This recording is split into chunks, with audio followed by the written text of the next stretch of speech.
pouquinho dessa aqui, essa LTM aqui que ele adquiriu da Maqfort. Ó, aqui nós fazemos o cabeçamento da LTM, né? Que é esse corte aqui, ó. Dá uma mostradinha aqui, esse corte aqui. Corte retinho, certinho já, alinhado toda certinho. E esse aqui é o cabeçamento da LTM. Que é esse corte aqui que nós demos aqui, ó. Corte retinho, todo alinhadinho, certinho. E agora eu vou mostrar o 45 da LTM, né?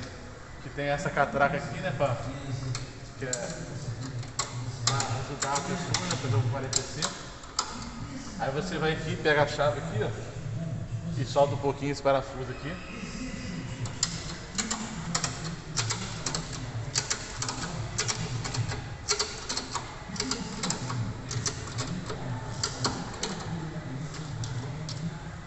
Aí chega aqui, ó, já tem esse pino aqui já, que já é o 45. Aí já tá no 45 certinho.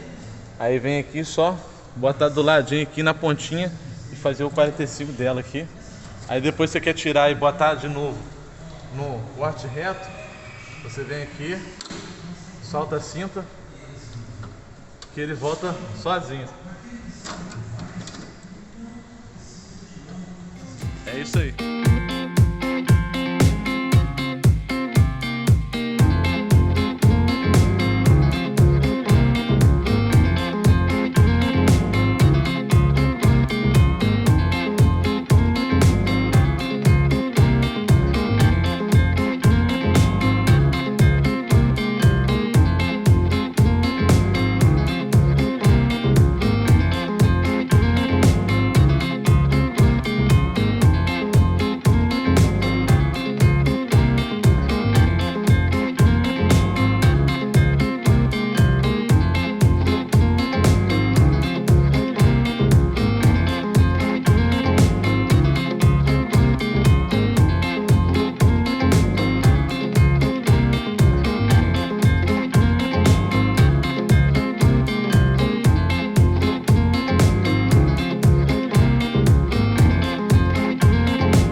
isso aí.